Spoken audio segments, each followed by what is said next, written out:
Aside from that, that whole movie was just complete dog water. He killed a family's 1-year-old puppy dog and stole money from a kid in a wheelchair. Steven Seagal has such a comically terrible history, he now simply refuses to face it. I wonder how you deal with all that. Hello, Steven Seagal. Number 1, treating other actors terribly during filming. I have a family member that worked with him years. Which is crazy, because he's not even that good of a fucking actor. So to treat other actors poorly, and you're just like a B-list actor at best, it's kind of crazy. Ago on a low-budget film. Steven Seagal was miserable and rude, but it only gets worse from here. Whilst filming for the movie Exit Wounds, stuntman Steven Quadros explained that Seagal would unexpectedly kick guys in the nuts to see if they were wearing cups, which was also mentioned by a different stuntman in a completely unrelated interview. The first thing he's gonna do is kick you in the nuts. He's like, oh hey, we're wearing a cup? Well, he's just gonna pop you in the nuts. That's the first thing he does. One comment stated, I actually know a few stuntmen and actors who've worked with Seagal, and they all echo the same thing about him, one of whom might have been Stephen Lambert, who stated Seagal. Why didn't anyone whoop his ass for this? It's just Steven Seagal. And I feel that even as a stuntman, they probably didn't do anything. Because they were like, oh, I don't want to get fired. I don't want to ruin my career. I don't want to ruin my reputation.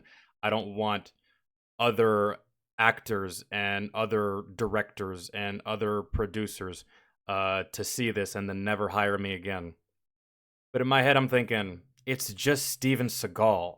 It's not like you backhanded Brad Pitt or something, or fucking DiCaprio, or De Niro. Right? It's not like that. You do that to them, yeah, you're never working in Hollywood again. But it's just Steven Seagal. What kind of weight would his words carry with anyone? Right? I would have hit you. I would have hit you. And I rarely am I the type of like, oh, I would have done this, I would have done that. But you do that to me, I'm gonna hit you, bro. I'm gonna hit you. Gonna beat your ass. Became more unpredictable during his fight scenes. He's notorious of breaking people's arms, legs, ribs. As he'd actually punch and hit other actors to make the fights look real. He was actually hitting the stuntman like for real. Yeah. Which is fine, because that's Heath Ledger actually did that with Christian Bale. Heath Ledger told Christian Bale in The Dark Knight, actually hit me. Don't hold anything back. Full force, all the way. Do it. And Christian Bale did, just to make the scene more believable. I would have believed it anyways, but, you know, method acting. And so I can understand some shit like that, but, bro, it's just acting at the end of the day. You don't have to be so goddamn Jesus. Yeah, he's known for that. To make matters worse, protective equipment wasn't allowed on set. There's nothing wrong with putting on pads. They would say no, because he wouldn't allow it. And it's therefore no surprise that during one scene, Seagal injured DMX's shoulder during the fight, so X had to take a few days off. Even worse was when Seagal put a stuntman in hospital. And he beat the shit out of the guy and smashed his face to the mirror multiple times. He went over the top to the point that sent the guy to the hospital. Which isn't surprising given he was this rough while filming a YouTube video. Oh. Right. Yeah. I wasn't ready, right? As a result, actors have to be extremely careful just to appear alongside him. You got to keep a third eye on what he's doing. And if you're not good enough, he's going to hurt you. Although not only because of unexpected injuries. It sounds to me that Steven Seagal's never been checked before. That's what it sounds like. Seagal would show up on set demanding insane movie changes. Calls the director, he's like, we're changing the scene. We're gonna do the scene in Arabic.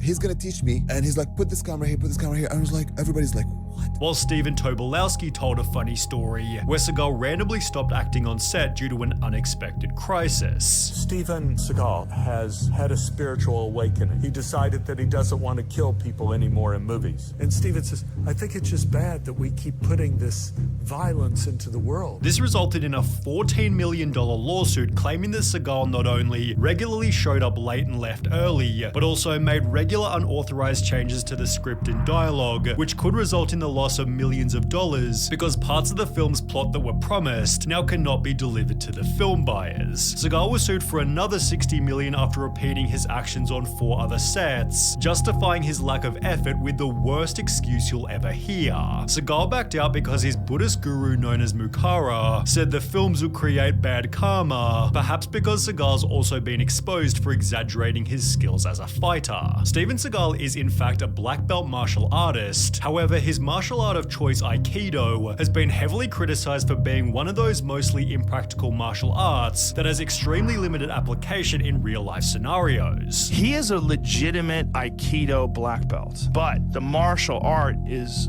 the questionable thing. A Reddit comment describes Seagal's martial art to be kind of a cult with fake telegraphed attacks. The attackers are just there to make the master look good, which is exactly what's shown in this video, where Seagal's attackers just fall to the floor to make him look good for the crowd. Unfortunately, people don't voluntarily flip over in the real world. This makes pro wrestling look real, wonderfully choreographed. Fighting is always easier when your opponent cooperates. You know what that reminds me of?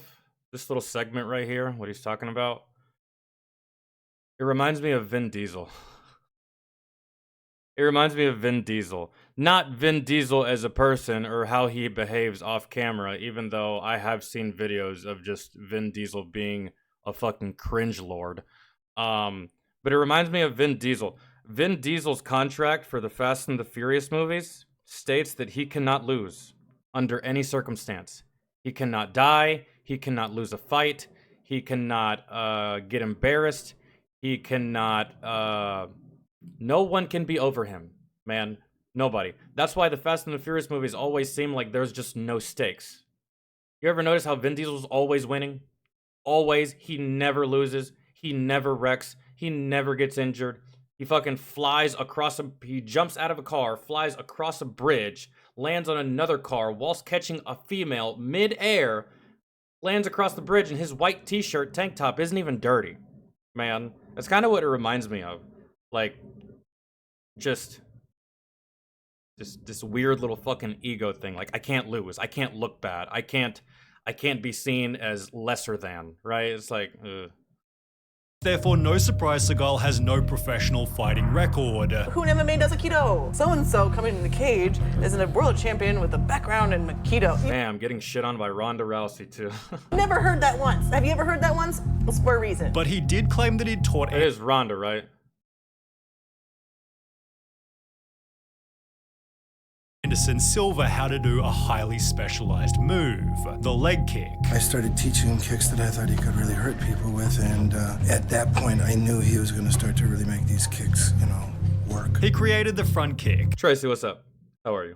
Did he invent the wheel too? In response, Anderson Silva made a video mocking Steven Seagal's fighting, although there was one more attempt by Seagal to prove he could actually fight. Whilst on set for the movie Out for Justice, Seagal claimed that due to his Aikido training, he couldn't possibly be choked unconscious. The challenge was taken up by martial artist Gene LaBelle, who not only choked Seagal out instantly, but also caused Seagal to soil himself in the moments he was blacking out. When asked about the incident, So LaBelle embarrassing. stated, "Sometimes Steven has a tendency to cheese off the wrong people, and you can get hurt by doing that. So if a guy soils himself, you can't criticize him, because if they just had a nice big dinner an hour before, you might have a tendency to do that." Seagal responded by claiming that he and LaBelle had never even fought. There was never ever any confrontation with him ever. And if Gene is saying shit like that, he should be ashamed of himself. And so if he said that, he is a pathological scumbag liar. Although nobody believes Seagal's side of the story, as he has his own list of well-documented lies. For example, Seagal made the insane claim that he was honored as the first... I've been choked out before. I've also been knocked out before. I don't know why this dude is... Oh my god, his ego is so huge. It's crazy. His ego is so huge, man. I don't think that Steven Seagal has ever... I said I don't think he's ever been checked, but he has been humbled and he refuses to admit it. First private citizen to destroy a nuclear device, whilst also claiming he was recruited by the CIA to help carry out undercover missions. Yeah, I doubt that. It explained, "You could say that I became an advisor to several CIA agents in the field, and through my friends in the CIA met many powerful people, and did special works and special favors." I don't believe a single word of that. Not even a little bit. Although an investigation by a magazine found these claims were completely bogus. It also dispelled the myth that Seagal once fought the Yakuza in his dojo, as the magazine interviewed Seagal's ex-wife who stated it's a lie. He once chased a few drunks away from the dojo, but never was involved with the Yakuza. Similarly, Seagal made the claim that he was a tough kid who was feared by others, yet this was dispelled by his own mother who stated her son was frail and suffered from asthma. He was a puny kid back then, although Seagal had a plan to clarify exactly what was fact and fiction. He'd post a Reddit Ask Me Anything, likely expecting normal questions. However, the responses would only deepen. You cannot put an AMA on Reddit as a celebrity. Because even if you're a well-liked celebrity, let's take one well-liked celebrity. Even if you're Jim Carrey or something, like widely respected, well-liked, even if you're Robert Downey Jr., widely respected, well-liked, even if you're like any well-liked actor, you do. I think Morgan Freeman did an AMA on Reddit. It wasn't good. It did not go good for him. In the past that was already haunting him. What kind of pants were you wearing when Jean LaBelle choked you unconscious and caused you to shit your pants? I personally know a stuntman who had all of his front teeth knocked out by you and said you didn't even apologize. Why did you do that? Can you explain how you developed the front kick that Anderson Silva used in his UFC fight? Although there was one more question that was worse than any other. Hey there, I went to the same junior high school as you in Fullerton, CA many years later. Heard some stories. The one I would like to ask you about is when your social studies teacher caught you stealing lunch money from a kid in a wheelchair. True, I didn't make this up. Seagal understandably avoided the damning questions. However, by answering some of the easy ones, he'd introduce— That's such an easy question to answer. I heard some stories, the one about you stealing lunch money from a kid in a wheelchair. This is such an easy question to answer. You know how you answer this question? Yeah, that's true, and I'm embarrassed about it. I'm ashamed about it. I feel bad about it. But in my defense, I was just a kid. I was just a little teenager. I was just a little shit, right? And you make mistakes, but you grow from these mistakes. You become older, and that's it. Easy answer. But when you have an ego— money from a kid in a wheelchair. True, I didn't make this up. Seagal understandably avoided the damning questions. However, by answering some of the easy ones, he'd introduce another flaw: his massive ego. What is your current biggest drive that motivates you? I am a champion and I want to remain a champion. Of what? Seagal's overinflated self-image was best shown in this interview, where he'd implied that Van Damme wasn't a good martial artist. I think that that's a matter of opinion, that he was a champion anywhere. Which was then proven at a party when the two came head to head. The party was hosted by Sylvester Stallone, who stated, Van Damme was tired of Seagal saying he could kick his ass and went right up to him and offered him the chance to step outside so he could wipe the floor with him. Seagal made some Let me guess. I knew it. And left. Van Damme, who was completely berserk, tracked him down and again offered him a fight, and again Seagal pulled a Houdini, yet Seagal unsurprisingly stated it was Van Damme who ran from him. Is that true he got in a fight with you? No, it'd be like me squashing an ant. If he sees me, he runs. It's therefore no surprise that Seagal despises Van Damme. Thoughts on Jean-Claude Van Damme? Because he called you out and he fucking chumped you, man. Can I laugh in your face? Do I think Jean-Claude's a tough guy in martial arts? No. However, Van Damme has only ever said then why haven't— positive things about Seagal in return. Met the guy a few times. He's a nice guy. Doesn't like me much. I like him a lot. Good guy. Good charisma. He's got something special on the screen. Another example of Steven Seagal's ego came from a story told by Rob Schneider. Finally, Steven Seagal emerges and he comes out and he said, I just read the greatest script I've ever read in my life. He goes, really? Who wrote it? Me. I did. Which only becomes funnier once you realize that said best script ever was for his terrible performance on Saturday Night Live. Listen to me carefully. I don't want you to talk about anything to me anymore. I don't want you to say my name anymore. With atrocious lines such as that one, it's no surprise a long-term SNL employee called Seagal worst host by lapped every bad host. However, Seagal's hosting of another show somehow ended even worse. In 2009, Seagal told the LA Times he'd apparently been a policeman for more than 20 years, Ashley, proving this by on? showing a black and white photo of him raising his right hand in what looks like a swearing-in ceremony, creating the impression it was taken when he first joined the department. At closer inspection, however, it appears the photo was taken 20 years and at least 20 pounds after the fact, casting doubt on whether Seagal had ever been part of the force. Regardless, this led Seagal to create a show called Lawman, where he and his crew went around apprehending criminals, often done with excessive force to make for enjoyable viewing. Well, in one episode, Seagal attempts to break up an illegal cockfighting operation by raiding a house with a tank with the goal of freeing the animals. Animal cruelty is one of my pet peeves. However, after doing— It's just chickens, though. Do you eat chicken, Steven? Do you eat chicken? So you can't fight them, but you'll eat them, huh? I bet you eat chicken. Shut the fuck up, dog. Doing so, the property's owner Jesus Sanchez Uvera quickly filed a $100,000 lawsuit which claims that more than 100 prize chickens being bred for show were killed by Seagal and his colleagues. An 11-month-old puppy was also shot and killed during the early morning raid. Seagal responded by stating, "I've been called a lot of things in my career, some of them not so kind. But to be labeled an animal abuser is beyond the pale and that is simply a role I will not accept." While another policeman stated if my deputies, or posseman Seagal for that matter, had done something so awful like shooting a family dog, then where are the photos to prove it? It seemed for the first time ever Seagal wasn't actually lying. However, there was one more lawsuit that would end the show completely. In mid-2010, Steven Seagal was sued for sex trafficking, which became one of so many different allegations, it's genuinely difficult to count them all. On the set of 1991 Out for Justice, 4 different women quit during filming due to Seagal's continued piggery, while one of the stuntmen from earlier told an equally creepy story.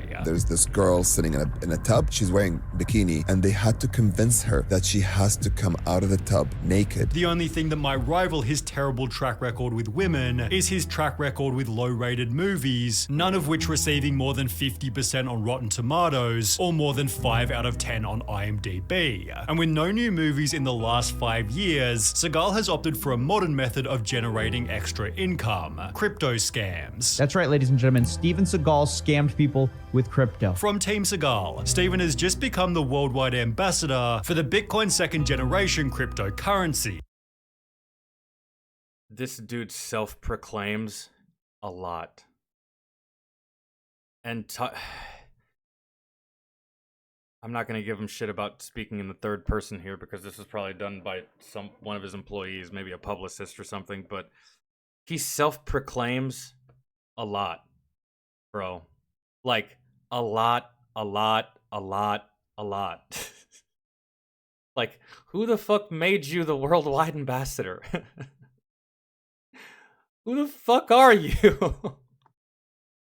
Despite gaining only 150 likes, Steven was promised 250,000 in cash and 750,000 worth of B2G tokens in exchange for his promotions, which he failed to disclose to the public, resulting in a $330,000 fine. Seagal paid only $75,000 toward his debt before refusing to appear in court, then moving to Russia where he still lives now.